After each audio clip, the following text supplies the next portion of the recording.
Di video sebelumnya saya sudah membahas tentang koper kabin dan koper bagasi, dan barang-barang apa aja yang boleh dan tidak boleh masuk ke koper kabin atau koper bagasi. Nah, di video kali ini saya akan membahas tentang barang-barang apa aja yang harus kalian taruh di tas. Yap, kita diperbolehkan membawa satu backpack seperti ini di dalam kabin pesawat gratis tanpa ditimbang. Tapi pastikan ukurannya yang kecil atau sedang ya. Jangan yang terlalu besar seperti tas untuk mendaki gunung, nanti malah dihitung extra bag dan kita harus membayar tambahannya. Barang-barang yang masuk ke dalam tas ini adalah barang-barang yang bakal sering kita ambil dan kita taruh lagi dengan mudah tanpa harus membongkar koper kabin kita. Apalagi kalau kita sudah di dalam pesawat dan kita mau mengambil sesuatu dari koper kabin kita. Pastinya bakal kerepotan banget. Apalagi koridor pesawat sempit. Ditambah lagi bakal banyak flight attendant atau pramugara atau pramugari yang bakal bolak-balik dan penumpang pesawat yang bolak-balik mondar-mandir ke toilet. Backpack ini juga bisa kita taruh di bawah,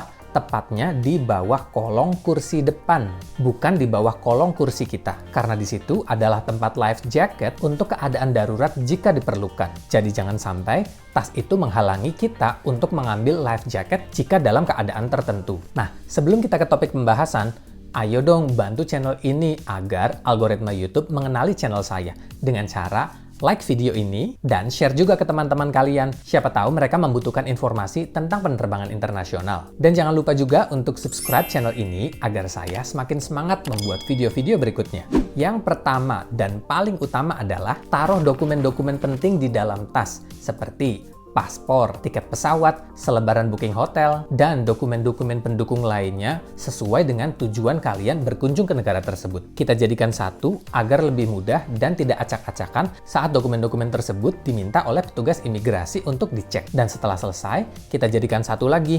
Alangkah lebih baiknya kalau kalian taruh di satu map dan dimasukkan ke dalam tas lagi. Yang kedua, obat-obatan. Ini harus banget masuk ke dalam tas.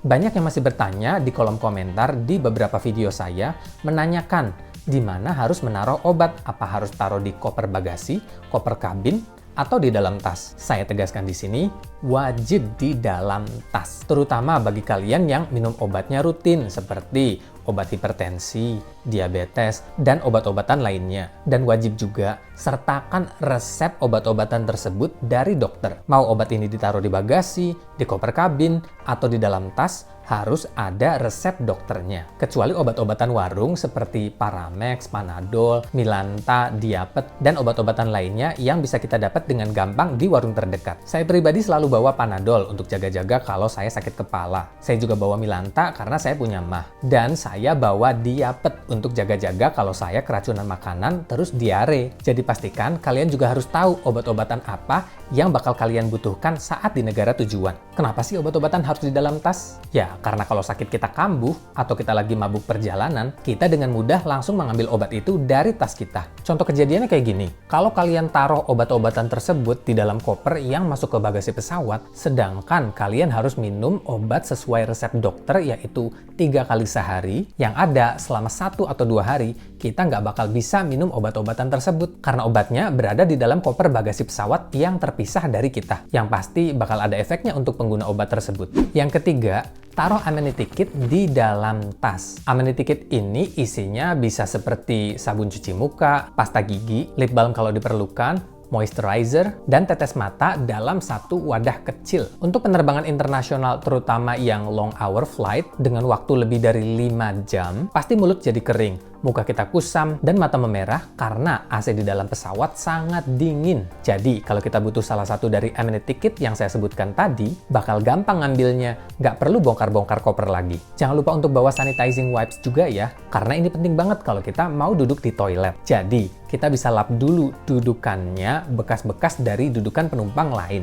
Terutama ya, maaf dari warga Vrindavan yang kalau misalnya habis dari toilet, kok bisa itunya berceceran di mana-mana, nggak ada akhlak.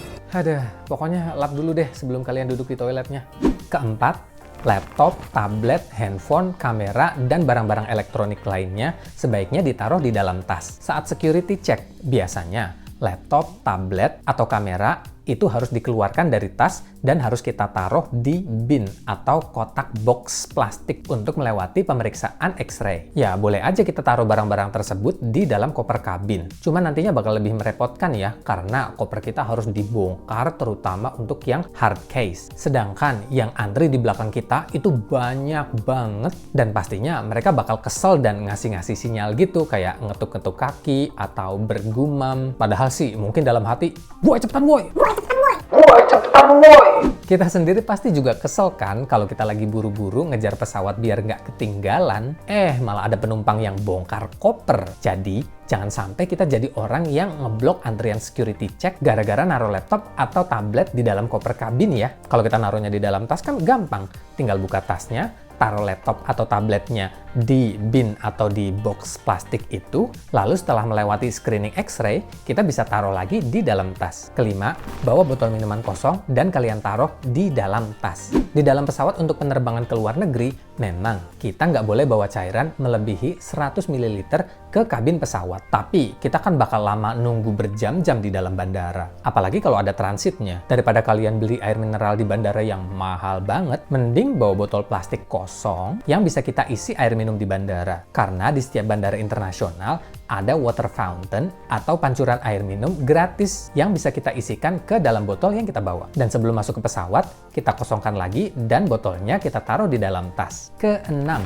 taruh snack pengganjal lapar di dalam tas. Kadang makanan yang disajikan oleh flight attendant di dalam pesawat itu lama datangnya, terutama saat pesawat mengalami turbulensi. Jadi, mereka akan menunggu sampai pesawatnya stabil dan aman untuk menyajikan makanan dari troli. Nah, kalau kalian bawa makanan seperti bembeng, Oreo, atau cemilan pengganjal lapar lainnya di dalam tas, setidaknya kita nggak kelaparan-kelaparan banget saat di perjalanan. Ketujuh, taruh power bank di dalam tas. Jangan punya kepikiran untuk naruh power bank di dalam koper yang bakal masuk bagasi. Karena itu bisa sangat membahayakan penerbangan kalau sampai power bank kita terjadi kebocoran dan meledak. Jadi sebaiknya taruh di koper kabin atau di tas. Tapi saran saya, taruh di tas aja. Karena beberapa maskapai tidak dilengkapi dengan colokan USB untuk charging handphone atau tablet di kursinya. Jadi, kalau baterai handphone atau tablet kita low, kita bisa langsung ambil power bank dari tas kita. Kapasitas maksimum power bank yang bisa kita bawa itu 27.000 mAh. Dan kita boleh bawa dua power bank yang masing-masingnya berkapasitas 10.000 mAh. Atau yang kira-kira totalnya kurang dari 27.000 mAh. Saya pribadi sih menyarankan untuk penerbangan ke luar negeri, bawa power bank yang kapasitasnya 10.000 mAh aja ya. Karena kalau ada petugas yang nakal nih ya, terus bilang kalau power bank kita kelebihan kapasitas, sedangkan kita nggak bisa bahasa Inggris untuk menjelaskannya, ya sudah. Selamat tinggal power bank. Semoga kamu bahagia dengan penghubung baru. Berikutnya, taruh satu selimut atau jaket di dalam tas. Terkadang kita sudah pakai kaos atau baju yang lumayan tebal, dan ternyata AC dalam pesawat terlalu dingin, bikin nggak nyaman istirahat. Nah, selimut, jaket, sweater, atau hoodie ini bisa kita keluarkan dari dalam tas untuk menghangatkan tubuh kita tanpa harus membongkar koper hanya untuk mengambil seekor, selembar, sehelai. Anyway, satu jaket dari koper kita. Sebutir. Dan yang terakhir, bawa pulpen dan taruh di dalam tas. Sebelum kita sampai di negara tujuan, biasanya flight attendant atau pramugara atau pramugari bakal membagikan kita embarkation card atau immigration card untuk kita isi di dalam pesawat. Kita juga bisa mengisinya saat kita antri di immigration counter. Tapi kan kalau kita antri di sana, kita nulisnya sambil berdiri ya. Sedangkan kalau di dalam pesawat, kita bisa ngisinya sambil duduk dan sambil santai, nggak terlalu buru-buru. Bagi yang mau balik ke Indonesia juga perlu banget bawa pulpen, karena kalian harus mengisi form bea cukai untuk menceklis kira-kira kita beli apa aja, berapa uang yang kita habiskan untuk belanja selama di luar negeri, apa kita beli barang-barang yang kena bea cukai, ya gitu-gitu deh. Jadi bawa pulpen ini penting banget. Pada intinya sih, barang-barang yang harus kita taruh di dalam tas itu, barang-barang yang sering bakal kita ambil dan kita taruh kembali, tanpa harus membongkar koper yang bakal menyusahkan diri dan juga penumpang lain. Saran saya, jangan diisi terlalu penuh.